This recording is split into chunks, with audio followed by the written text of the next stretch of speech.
आज हमें बाबा मायाजीत बनने की विधि सिखा रहे हैं, है ना। तो देखो, संगम युग में पुरुषार्थ तो बहुत सहज है। पुरुषार्थ कोई बड़ी चीज़ नहीं है।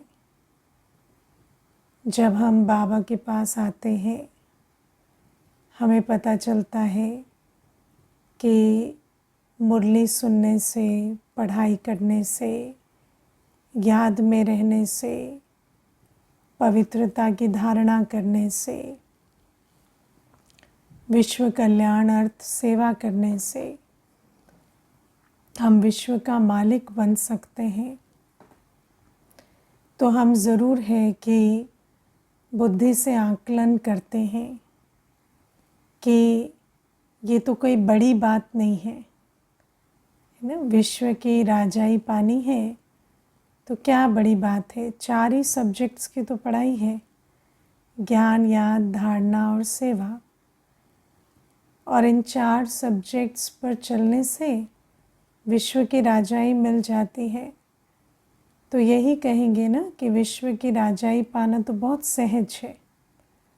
सही बात है ना, बहुत सहज है, कोई बड़ी बात है। मुरली सुनना, याद करना, पवित्र रहना या सेवा करना, ऐसा हम क्या कर लेते हैं। दुनिया में आप देखो, मनुष्य एक मैट्रिकुलेट बनने के लिए, एक ग्रेजुएट बनने के लिए, एक छोटी सी नौकरी करने के लिए कितनी मेहनत करता है कि नहीं करता। और उस हिसाब से तो हमें विश्व का मालिक बनने के लिए ऐसी कोई मेहनत नहीं दी गई है। हाँ, मुझे याद है एक बार एक इंटरव्यू हो रहा था जिसमें एक ब्रह्मा कुमारी थे और एक पुलिस में बड़े पद पर एक अधिकारी थे। तो वो जो अधिकारी थे वो बहुत महिमा कर रहे थे कि आपकी जीवन बहुत योगी तपस्वियों की जीवन है, बहुत मेहनत की जीवन है। तो जो ब्रह्मा कुमारी बहन थी वो बहुत सुंदर उनको समझाती है कि हमारी तो जीवन में योग है, तपस्या है, लेकिन उतनी मेहनत नहीं है जितनी आपके जीवन में है। क्योंकि आप तो अधिकारी बनने के लिए इतनी ट्रेनिंग लेते। अभी भी है ना कि जॉब कैसी होती है, हमेशा इतनी सारी ड्यूटी मिलेगी, इतना सतर्क रहना, इतने सारे विघ्न आते हैं, उनको फेस करना। तो कोई पुलिस की जो अधिकारी की जॉब होती है वो कोई इजी तो नहीं होती। तो वो ब्रह्मा कुमारी बहन उनको कह रही थी कि हमारे जीवन में तो मेहनत नहीं है इतनी जितनी आपके जीवन में है। आपके जीवन में ज़्यादा मेहनत है, लेकिन हमारी ये बात है कि हमारी जो मेहनत है वो श्रीमत प्रमाण है। इसीलिए क्योंकि बाबा की मत और मदद दोनों मिलती है तो हमें कम में प्राप्ति बहुत ज़्यादा होती है। तो हमारी जो जीवन है वो है विधि से सिद्धि की जीवन। क्योंकि हमें भाग्य विधाता स्वयं विधि देते हैं, तो हम उस विधि के आधार से जब पुरुषार्थ करते हैं तो क्योंकि वो विधि यथार्थ है तो उसका फल और बल भी बहुत बहुत स्पष्ट और बहुत इंस्टेंट मिलता है ना, प्रत्यक्ष फल मिलता है। तो बाबा हमें कहते हैं कि मेहनत कोई ज़्यादा नहीं है। हमारे जो राजयोग का नाम ही क्या है, सहज राजयोग। लेकिन जो बड़ी बात है हमारे इस जीवन में, क्यों हमें इतने से पुरुषार्थ से इतनी विश्व की राजाई मिलती है, फिर भी नंबरवार क्यों बनते हैं। अगर इतना सहज मार्ग है तो सब नंबर 1 क्यों नहीं बन जाते। तो बाबा हमें कहते हैं क्योंकि इस पुरुषार्थ में, पुरुषार्थ बड़ी प्रॉब्लम नहीं है, बड़ी प्रॉब्लम है माया। तो मायाजीत बनने में बहुत हमें जो समझ चाहिए, शक्ति चाहिए। और अगर आप ध्यान देंगे तो मुरली में बाबा जो जितना हमें पुरुषार्थ के प्रति डायरेक्शन देते हैं, उतना ही मायाजीत बनने की विधियों के प्रति भी, या मायाजीत कैसे बने उस बात पर अटेंशन दिलाने में भी उतनी ही बाबा की मुरली चलती है ना। बाबा की मुरली में रोज़ मायाजीत कैसे बने इसके बारे में भी बहुत डायरेक्शन आते हैं, क्योंकि पुरुषार्थ तो हम करते हैं, लेकिन पुरुषार्थ में जब माया विघन डालती है तो उस विघन पर जीत पाना ये बड़ी बात है। मुझे याद है एक बहन थी, तो उसके जो युगल थे वो रोज़ 5 बजे उठते थे, और ये बहन जो थी ये रात को सोती भी लेट थी और उठती भी 6-7 बजे थी, और युगल रोज़ 5 बजे उठते थे। तो जब बहन ज्ञान में आई तो उसने अपना टाइम टेबल चेंज किया, वो 10 बजे सोने लगी और 4 बजे उठने लगी। तो युगल कहते कि नहीं नहीं, 4 बजे नहीं, 5 बजे उठो। 5 बजे उठने में 4 बजे उठने में कोई ज़्यादा फ़र्क नहीं है, और 4 बजे उठोगे तो सबको डिस्टर्ब होता है, तो 5 बजे जैसे मैं उठता हूँ वैसे उठो। तो बहन कहती नहीं नहीं, 4 बजे उठने से ना बाबा की याद से विकर्म विनाश होते हैं, अमृत वेला 4 बजे है। तो ये कहते नहीं, 4 बजे 5 बजे में कोई फ़र्क नहीं है। तो बहन कहती अच्छा ठीक है, अगर फ़र्क नहीं है ना तो ऐसा करो, आप 4 बजे उठो, और जैसे मैं योग कर रही हूँ ना ऐसे आप भी योग में बैठो। तो जो युगल थे उन्होंने चैलेंज की तरह एक्सेप्ट कर लिया। फिर वो कहते योग कैसे करते हैं, तो कहते बिल्कुल स्थिर बैठकर सारी दुनिया को भूलकर बस मैं बिंदु बाबा बिंदु याद करो। तो इतना ही सिखाया। तो जैसे ही युगल 4 बजे उठने लगे तो कभी नींद आए, कभी कुछ हो, तो 4 बजे उठ के बैठ ही ना पाए। तो जो युगल थे उनको आया कि इतने सालों से मैं 5 बजे उठता हूँ, 1 ही घंटे का तो अंतर है, तो 1 घंटे के अंतर में ऐसा क्या हो गया है कि मैं कर ही नहीं पा रहा हूँ? क्यों मैं 4 बजे उठ के 1 घंटा याद में नहीं बैठ पा रहा हूँ? क्या ऐसी मुसीबत हो गई है? फिर युगल ने जो है 1 घंटा पहले भी सोना शुरू कर दिया। फिर धीरे धीरे उनको समझ में आया कि ये जो मेरी युगल कह रही है ना कि इस समय में कुछ विशेष है, और इस समय उठने में माया तंग करती है। तो कहते हाँ, ये बात मेरी समझ में आई, और फिर उन्होंने कोर्स किया कि क्या है जो 4 बजे उठने का इतना महत्व क्यों है, और फिर बाबा को याद करने से इतनी प्राप्तियाँ क्यों हैं। क्योंकि बाबा हमें कहते हैं कि बाकी दुनिया में मनुष्य कितनी भी मेहनत करे, वहाँ माया विघन नहीं डालती, वहाँ तो माया कई बार सहयोगी भी बनती है। लेकिन जहाँ पर पुरुषार्थ की बात होती है, जहाँ श्रीमत पर चलने की बात होती है, और जहाँ हमारा भाग्य बनना होता है, वहाँ माया बहुत विघन डालती है ना। आप देखना दुनिया में मनुष्य, चाहे तन की भी बात हो, तन के लिए इतनी मनुष्य मैंने देखा है 70-70, 80-80 वर्ष की भी शरीर की आयु हो जाएगी, लेकिन किसी की शादी होगी, किसी का कुछ होगा, है ना, बड़ी दूर दूर तक ट्रैवल करके चले जाएंगे, उस शरीर को, है ना, आधे मरे शरीर को भी घिसते रहेंगे, और फिर कहेंगे करना ही पड़ता है, करना ही पड़ता है, लेकिन उसमें उनको कोई कष्ट नहीं होगा। लेकिन ईश्वरीय सेवा इस तन से नहीं पहुंचती है ना। कहीं 3 टाइम भोग लगा के, भोग बना के, भोग लगा के खाओ तो कहेंगे नहीं आज भूल गए, आज कुछ बनाया नहीं, आज ऐसे किया नहीं। तो 3 वक्त बाबा को प्यार से भोग बनाएं, भोग लगाएं, वो हमारे से पहुंचता नहीं है। या हम बाबा की याद में कर्म करें, वो नहीं पहुंचता है, क्योंकि माया तंग करती है। मैंने देखा एक भाई थे, तो उनको इतना अपने धन का नशा रहता था कि किसी से मिलने जाएंगे ना लौकिक में, तो 10-10, 15-15 हज़ार की शराब की बोतलें ले जाएंगे, और वो उनको गिफ्ट करेंगे, है ना, वाइन कहेंगे, वाइन की गिफ्ट बड़ी गिफ्ट है, वो हम करते हैं। लेकिन यज्ञ सेवा करने की बात आएगी तो 500 रुपये भी देने में उनको जैसे हृदय विदीर्ण हो जाता था। तो बाबा हमें कहते हैं ये सब जो तन हो, मन हो, धन हो, है ना, मन भी आप देखो 2 घंटे 3 घंटे फिल्म देख लेते हैं, पूरी पूरी रात जागकर सीरीज़ पे सीरीज़ देखते चले जाते हैं, लेकिन थोड़ी देर बाबा की याद में बैठने में आफत आ जाती है।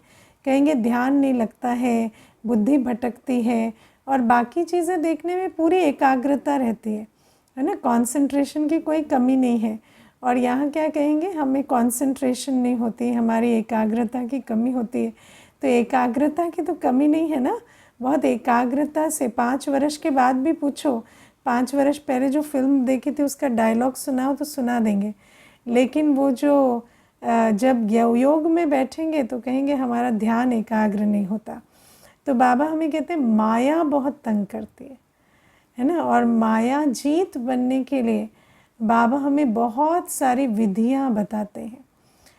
और आज भी बाबा बहुत सुंदर विधि हमें समझा रहे हैं कि माया जीत बनना है। और माया जीत ही नहीं, बाबा कहते हैं संगम युग में भी तुम एक भक्त बना सकते हो।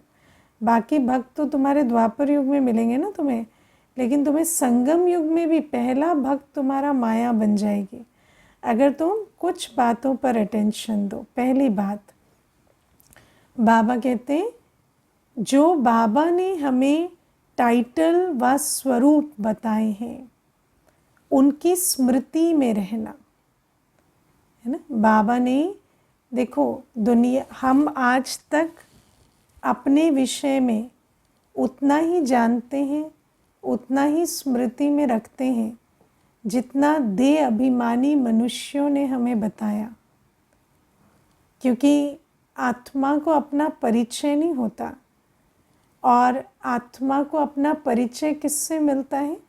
आत्मा को अपना परिचय मिलता है लौकिक पेरेंट्स, लौकिक टीचर्स, है ना, लौकिक संबंधियों से, लौकिक मित्रों से। और जब हम वहाँ से अपना परिचय लेते हैं तो दुनिया में सब कौन है? पतीत है। तो हमें अपना परिचय भी कैसा ही मिलता है? देह भान बढ़ाने वाला, है ना। देह के आधार से हमें परिचय मिलता है। व्यक्ति के अंदर क्या परिचय रहता है अपना?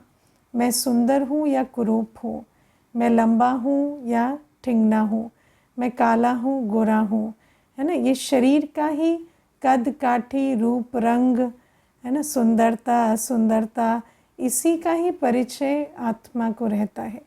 या आप देखो कि दुनिया के हिसाब से कितना धन कमाया, कितनी डिग्री कमाई, है ना, कितने लोगों को अपने शरीर पर आशिक किया, उस आधार से हमारा परिचय रहता है। या दुनिया में कितने अवार्ड जीते, कितना हमें मान शान मिला, उस आधार से हमारा परिचय रहता है।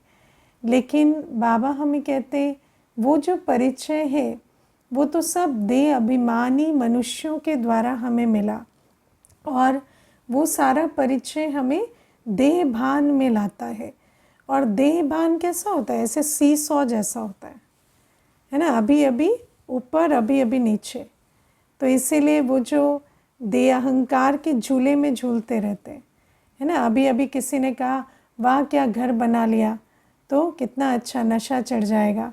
और कोई आता है कहता है अच्छा ये मटेरियल तो इतना अच्छा नहीं है जो लगाया है, आजकल तो इससे भी अच्छा आ रहा है। तो वहाँ पर फिर क्या है ना, अपनी अवस्था नीचे चली जाएगी। मुझे याद है एक भाई जो थे, उन्होंने अपनी पेंटिंग दिखाई एक बार। तो एक बहन गई थी, तो एक ब्रह्मा कुमारी बहन थी। तो अब ब्रह्मा कुमारी बहन को इतना पता नहीं है पेंटिंग्स के बारे में कि आर्ट कौन सा बहुत अच्छा होता है या कैसा होता है। तो उन्होंने अपनी पेंटिंग्स दिखाई, और उनकी पेंटिंग्स जो है वो दुनिया में बहुत जैसे नामी ग्रामी वो पेंटर हैं। तो उन्होंने अपनी पेंटिंग्स दिखाई, तो ये जो बहन है ना, इसको पता नहीं चला कि पेंटिंग सीधी है या उल्टी है। तो उसने कहा कि भाई साहब ये सीधी नहीं लग रही, ये मुझे उल्टी लग रही है, ये थोड़ा ये ऐसे है कि ऐसे। तो वो जो भाई थे वो इतना दुखी हो गए वहाँ, उनको लगा कि मेरी जैसे पेंटिंग का अपमान हो गया।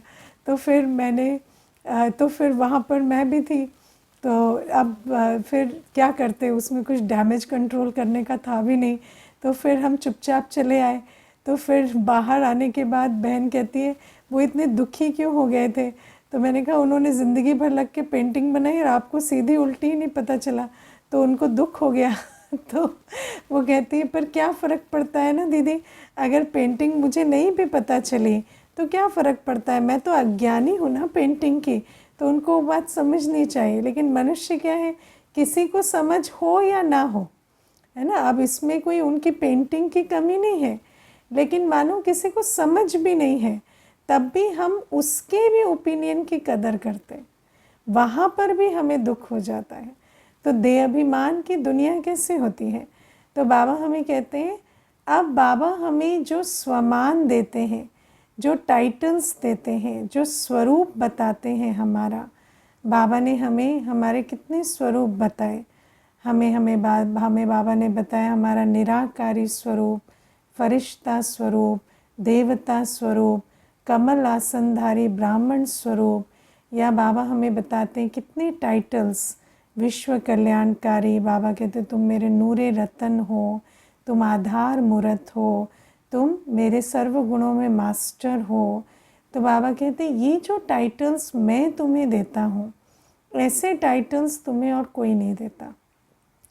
ये सारे तुम आत्मा के टाइटल्स हैं, ये आत्मा के स्वरूप है, और इनका देह की दुनिया से कोई लेना देना नहीं है, या तुम्हारी जो एक्सटर्नल परिस्थितियां हैं उनसे कोई लेना देना नहीं है। तुम शरीर, धन, संपत्ति, प्राप्तियां, पद, पोजीशन कैसा भी हो, लेकिन हर बच्चा अपने इन आत्मिक स्वरूपों, आत्मिक टाइटल्स के नशे में स्थित रह सकता है। लेकिन बाबा हमें कहते हैं वो जो अवस्था बनाने के लिए हमें क्या चाहिए, स्मृति में रहना पड़े।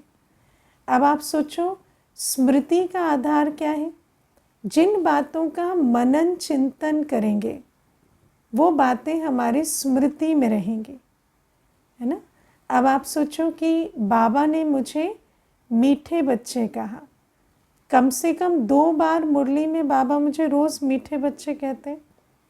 एक तो मीठे बच्चे शुरू में कहते, फिर याद प्यार देते वक्त भी मीठे मीठे सिकी लदे बच्चे कहते।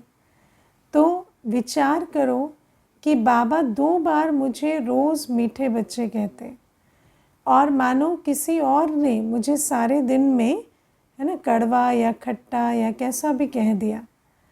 अब मेरी स्मृति में क्या है, मेरी स्मृति में वो रहेगा जो जिसे मैं याद करूँगी, जिस पर मैं मनन चिंतन करूँगी, जिसे मैं बुद्धि में रिवाइज करूँगी। तो मैं बुद्धि में किसे रिवाइज करती हूँ, क्या मैं उन बातों को रिवाइज करती हूँ, उन स्वमानों को, उन टाइटल्स को, उन स्वरूपों को जिनकी स्मृति बाबा दिलाते हैं, या मैं उन बातों को रिवाइज करती रहती हूँ जो मुझे दुनिया कहती है, या जो मुझे इसने कहा, उसने कहा, फलाने ने कहा। अब जैसे मैं आपको एग्जाम्पल दे रही थी कि अज्ञानी के ओपिनियन को महत्व ना देना, ये भी ज्ञान होता है ना। तो ज्ञान सागर बाप जो मेरे आदि मध्य अंत को जानते हैं, जो मेरे भूत वर्तमान भविष्य को जानते हैं, वो मुझे जिन स्वमानों से श्रृंगार रहे हैं, मैं उन स्वमानों की स्मृति में रहूं, या मैं उन बातों की स्मृति में रहूं जो अज्ञानी मनुष्य मुझे कहते, है ना। तो बाबा कहते कि ये स्मृति बड़ी चीज़ है। पहले तो स्मृति रहे। स्मृति रहने की निशानी क्या है, अभी मैं अगर आपको कहूँ राइट नाउ कि आप लिस्ट बनाओ कितने टाइटल्स बाबा ने मुझे दिए, या कितने स्वरूप बाबा ने मुझे बताए, तो कितने लिख सकेंगे, है ना। वो हमारी स्मृति की निशानी है। अब सोचो जब से हम ब्राह्मण बने, बाबा ने हमें कितने टाइटल्स दिए, है ना। बाबा ने हमें कितने स्वरूप हमारे परिचित कराए, लेकिन हम उन टाइटल्स को भूल जाते हैं। अभी भी अगर आप याद करेंगे तो किसी को 4 टाइटल याद आएंगे, 5 याद आएंगे, किसी को 10 याद आएंगे, पर बाबा ने हमें 5 या 10 टाइटल्स तो नहीं दिए हैं ना। बाबा ने तो हमें कितने स्वमान दिए हैं, है ना। तो क्या हमें स्मृति में भी रहते हैं? क्योंकि बाबा कहते हैं जब स्मृति में रहेंगे तब हम मनन कर सकेंगे, है ना। बैठेंगे तो पहले तो पॉइंट चाहिए ना, पॉइंट पर मनन करेंगे। अब जब वो बिंदु ही खिसक जाते हैं, बाबा मुरली में मुझे इतने टाइटल्स देते हैं और वो बिंदु ही मेरी बुद्धि से खिसक जाएं, तो फिर उन पर मनन हम कैसे करें और मगन अवस्था कैसे बनाएं? तो बाबा कहते पहले तो स्मृति में रखना पड़े। रोज़ की मुरली से मुझे क्या टाइटल दिए बाबा ने, किन स्वरूपों से मुझे देखा, बाबा के उन टाइटल्स को, स्वरूपों को स्मृति में रखें। फिर बाबा हमें कहते हैं अनेक गुणों के श्रृंगार को स्मृति में रखें। बाबा जब तक हमें नहीं मिले थे, हमें 2 ही गुण पता थे, सुख और शांति। तीसरा गुण भी हमें नहीं मालूम था कि कोई गुण भी होते हैं। पता था? नहीं पता था। लेकिन बाबा मिले तो हमें गुणों का परिचय मिला। मुझे याद है जब मैं ज्ञान में आई, उससे पहले पवित्रता शब्द कभी साल में 1-2 बार कहीं सुन लिया होगा, बात अलग है। पर बाबा के पास आए तो पवित्रता पवित्रता निरंतर सुनते गए और पहली बार बुद्धि चली ये पवित्रता क्या है। तो बाबा हमें कितने गुणों का परिचय देते हैं। बाबा हमें कहते हैं हम अपने मौलिक गुणों को भी भूल गए थे। बाबा हमें बताते हैं कि पवित्रता, स्नेह, हमें तो लगता था स्नेह गुण नहीं है, स्नेह तो दूसरों से मिलने की चीज़ है ना। या धैर्यता, नम्रता, हर्षित मुक्ता, अंतर्मुखता। बाबा ने हमें जो इतने सारे गुण दिए, दिव्य गुणों की लिस्ट पढ़ी है ना, इतने गुण याद रहते हैं? अभी अगर उन गुणों की स्मृति भी, बाबा कहते हैं जो गुणों की लिस्ट ही बुद्धि में नहीं है, उन गुणों पर मनन चिंतन कैसे करेंगे?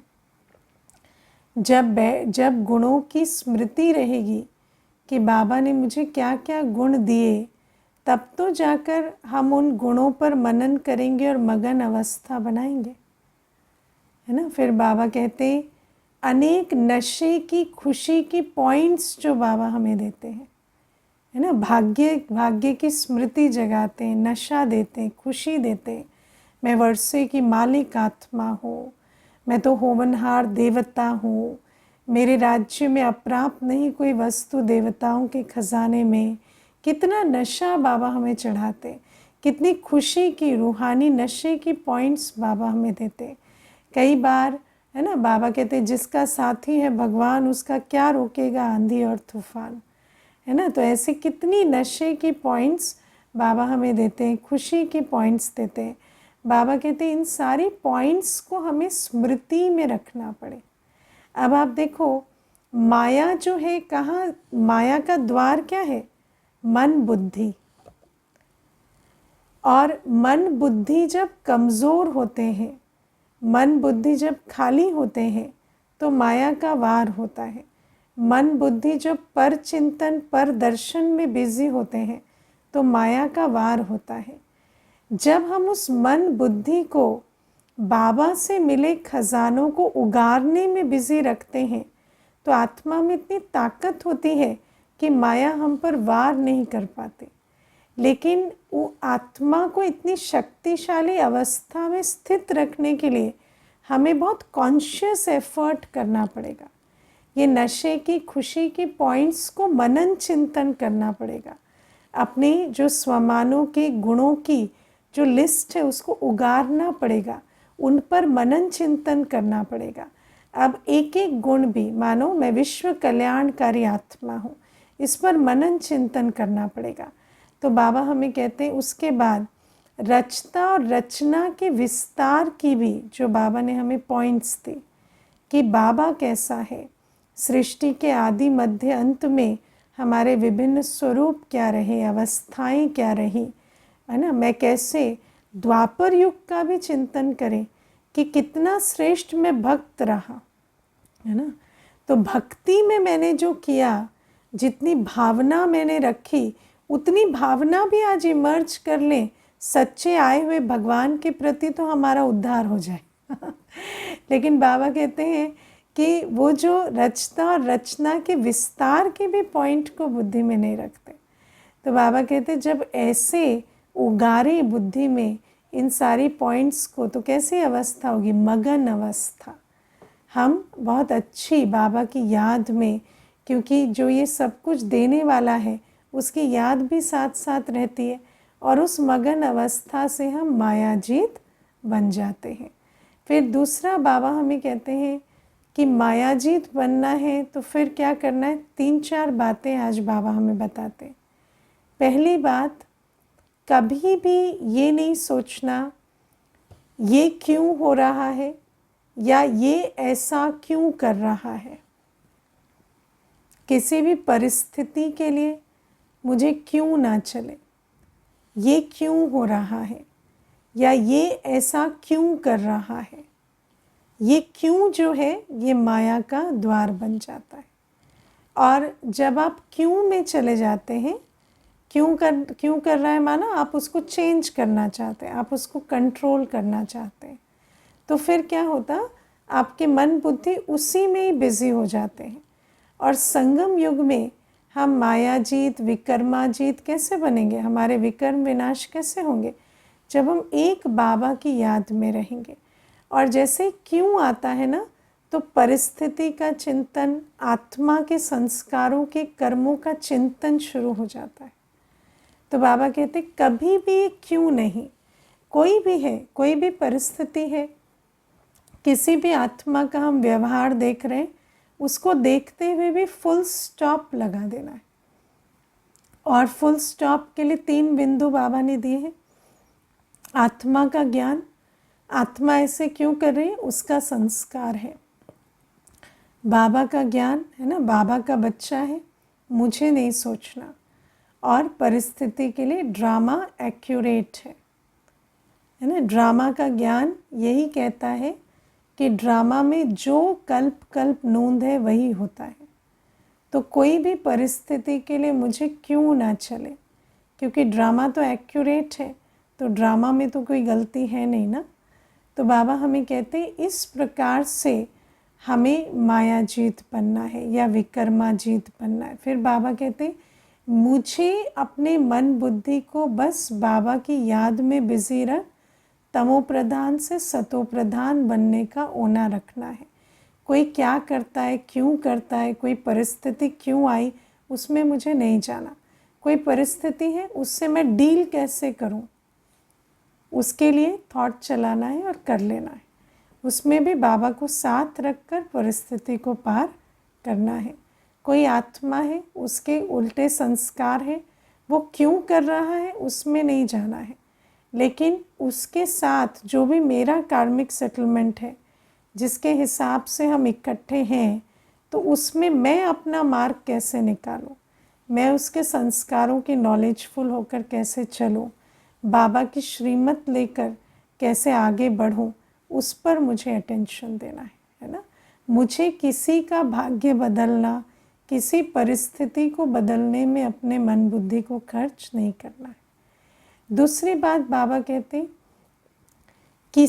किसी भी बात में, बाबा कहते हैं व्यर्थ की बातों में माथा खराब नहीं करना है ना। आज बाबा बहुत सुंदर ये कहते हैं कि फालतू बातें सुन अपना माथा खराब नहीं करना है ना। फालतू बातें सुनकर माथा खराब करते हैं। इन्फॉर्मेशन है ना, कितनी सारी इन्फॉर्मेशन हम लेते हैं व्यक्तियों के बारे में, परिस्थितियों के बारे में, संसार समाचार जिसे कहते हैं, और उससे क्या होता, उनमें से कोई भी बात मेरे कंट्रोल में नहीं है ना। जैसे फॉर एग्जाम्पल किसी ने आपके विषय में किसी दूसरे को बहुत उल्टी उल्टी बातें बोली, ठीक है, अब आप उसे रोक सकते हैं? रोक सकते हैं उसे? नहीं रोक सकते। तो उस बात को सुनकर आपको अपना माथा खराब नहीं करना है। जिसको निंदा करनी है वो करेगा, जिसको आपके बारे में गंदी बातें करनी है वो करेगा। आप लेकिन मनुष्य क्या करता है? चक्कर में रहता है, किसने मेरे बारे में क्या बोला वो मैं पता करूं, है ना। मुझे नहीं पता करना, मुझे नहीं सुनना, क्योंकि उससे सिर्फ मेरा माथा खराब होगा। और जिस चीज़ को आप ज़्यादा ध्यान देंगे वो बढ़ेगी, घटेगी नहीं। अगर किसी को पता चल जाता है ना कि वो आपके बारे में झूठी बातें कर कर वो आपको तंग कर पा रहे हैं, तो कम नहीं करेंगे और ज़्यादा करेंगे। इसीलिए बाबा हमें कहते हैं किसी भी बात को, चाहे आप देखो दुनिया की न्यूज़ हो, चाहे संसार समाचार हो, या दूसरे व्यक्ति की बात हो, या अपने विषय में कोई दूसरा क्या कह रहा है, कोई भी बातें सुनकर मुझे अपना माथा खराब नहीं करना है ना। मुझे अभी रिसेंटली किसी ने कहा कि मेरे बारे में इसने जाकर उसको ये कहा, तो मैंने जब सुना तो मुझे बहुत गुस्सा आया। तो मैंने कहा फिर आपने क्या कर लिया? गुस्सा करके भी तो कुछ नहीं कर लिया ना, है ना। तो कहते मैंने उनको कन्फ्रंट किया। तो मैंने कहा आपने कन्फ्रंट भी कर लिया, आपने झगड़ा भी कर लिया, तो क्या हो गया? तो क्या वो अगली बार नहीं करेंगे? जिसका जो संस्कार है वो फिर करेंगे, है ना। उनको पता चल गया, आप इनको बता देते हो तो वो उनको नहीं कहेंगे। जिनके द्वारा आपको पता चला उनको नहीं कहेंगे, किसी दूसरे को कहेंगे। लेकिन ये बातें होंगी। और वैसे भी, है ना, स्वतंत्र देश है कोई भी अपना ओपिनियन कह सकता है इसमें आपको क्यों माथा खराब कर। तो बाबा कहते फालतू बातें सुनकर अपना माथा खराब नहीं करना है। मुझे याद है मैं एक बार ऑफिस में बैठी थी, तो मैं क्या करती थी ऑफिस में कि कानों में ईयर प्लग लगा लेती थी। तो भले उसमें कुछ क्लास चल रही हो या ना चल रही हो, लेकिन मैं उसे लगा कर रखती थी ताकि किसी को लगे कि मैं बिज़ी हूँ तो मुझे डिस्टर्ब नहीं करते थे। तो मुझे याद है एक दिन मेरे कुलीग मेरे सामने मेरे ही बारे में बातें करने लगे, क्योंकि उनको लगा कि तो बिज़ी है ना, तो इनको तो सुनाई नहीं दे रहा होगा। तो जब वो मेरे बारे में बातें करने लगे तो मैंने उस ऑडियो को ऑन कर दिया कि चलो मैं क्लास ही सुन लेती हूँ, क्योंकि ये बातें सुनकर क्या होगा सिर्फ माथा ख़राब होगा। तो बाबा हमें कहते हैं कि इन बातों को हमें नहीं सुनना होता है ना। फिर बाबा कहते हैं किसी की बाबा कहते हैं कोई साथ टाइम वेस्ट ना करो। मनुष्य को टाइम वेस्ट करने का बहुत संस्कार होता है। आज मुख्य संस्कार ही, आज एक्सपर्टीज, मेन एक्सपर्टीज मनुष्य की है टाइम वेस्ट करने की। और उसके पास अनेकों साधन है टाइम वेस्ट करने के। और हर एक को साथी चाहिए। मनुष्य अकेला टाइम वेस्ट नहीं करना चाहता, उसको अपना पार्टनर इन क्राइम चाहिए, है ना। उसको व्यर्थ विस्तार के लिए साथी चाहिए। तो आप वो साथी ना बने। किसी को अपना टाइम वेस्ट करना है वो करें। आप अपने संगमयुगी जीवन का महत्व समझें और किसी के टाइम वेस्ट करने में साथी ना बने, है ना। आज मनुष्य का क्या है, फालतू बातें करेगा तो करता चला जाएगा, शॉपिंग करेगा करता चला जाएगा, है ना। रील देख के मुस्कुरा रहे हैं, हंस रहे हैं तो हंसते चले जा रहे हैं, ठीक है। अब ये सब क्या है, टाइम वेस्ट करने के विभिन्न साधन। आपको उनके साथ हंसने की ज़रूरत नहीं, आपको उनके साथ बैठकर बातें करने की ज़रूरत नहीं है, आपको उनके साथ शॉपिंग में जाने की ज़रूरत नहीं, है ना। जिसको टाइम वेस्ट करना है वो करे। ना आपको किसी को रोकना है, ना आपको साथी बनना है, क्योंकि हमारा संगम युगी समय बहुत महत्वपूर्ण है। हमें सेवा करनी है, बाबा को याद करना है, अपना भाग्य बनाना है। फिर बाबा कहते बहुत सारी मुश्किलें आएंगी, घाटा भी पड़ जाएगा, है ना। जब घाटा पड़ जाता है, कोई मुश्किल आती है, तो क्या होता है, मन बुद्धि बिल्कुल उस तरफ खिंच जाती, मन बुद्धि में वही बातें चलती हैं, क्योंकि बहुत लगाव होता है ना अपने तन मन धन से। तो जहाँ तन मन धन लगा वहाँ घाटा हो गया, या जहाँ तन मन धन लगा वहाँ विघ्न पड़ गया, तो बहुत उस तरफ बुद्धि खिंचती है।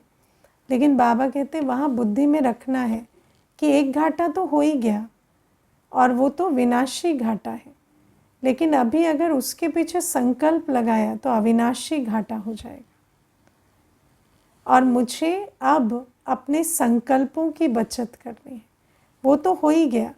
देखो मुझे याद है, एक भाई एक बार आए तो मुझे कहते हैं, वो ज्ञान में नहीं थे, तो मुझे कहते हैं कि मैंने ना, मेरी 2 बच्चियां हैं, मैंने अपनी सारी पूंजी एक घर खरीदने में लगा दी। मैंने जो भी 60-70 लाख रुपए आज तक बचाए थे वो मैंने एक घर में लगा दिए, और वो जो प्रोजेक्ट था वो किसी लीगल इशू में फंस गया और मेरा पूरा पैसा डूब गया। तो कहते अब मुझे ऐसा लगता है ना कि मुझे हार्ट अटैक हो जाएगा, क्योंकि मेरी सारी पूंजी मैंने लगा दी, अब 2 बच्चियां हैं, अब उनका भी मुझे सोचना है। तो मैंने सोचा, मैंने उनको कहा कि अच्छा ठीक है, ये तो बात मैं आपकी समझ गई, लेकिन अभी अगर आपको हार्ट अटैक हो गया तो बच्चियों का क्या होगा, है ना। तो कई बार मनुष्य समझ नहीं पाता कि एक घाटा जो हो गया उसको बर्दाश्त ना कर पाने के कारण दूसरा घाटा नहीं करना है। लेकिन क्योंकि आत्मा में शक्ति नहीं होती तो एक घाटे के पीछे दूसरा घाटा हो जाता है। और हम संगम युगी ब्राह्मणों के लिए तो सबसे बड़ा घाटा क्या है, समय संकल्प का घाटा। क्योंकि संगम युग में सबसे बड़ी जो हमारी पूंजी है वो समय और संकल्प है। तो बाबा हमें कहते हैं हमें तो इतनी अक्ल होनी चाहिए कि चाहे कोई भी मुश्किल आ जाए, कोई भी घाटा हो जाए, मेरे अंदर कभी संकल्प ना चले उस घाटे के प्रति या मुश्किल के प्रति, और मैं अपना संगम युगी समय संकल्प बाबा की याद में सफल कर अविनाशी घाटे से बच जाऊं। तो ये बाबा हमें कहते हैं मायाजीत बनने के लिए कुछ विधियां जिनसे हम स्मृति स्वरूप, जिनसे हम, है ना, अच्छी ऊंची अवस्था में, मगन अवस्था में रह सकेंगे, ताकि माया कमज़ोर हो जाए, माया से हमारी शक्ति ज़्यादा हो। और दूसरा ये कुछ अटेंशन की बातें, जहाँ हम अपनी मन बुद्धि को, अपने कर्मों को ऐसा रखें कि माया हमारे कर्मों और मन बुद्धि के द्वार से हमारे पर वार ना कर सके। अच्छा, ओम शांति।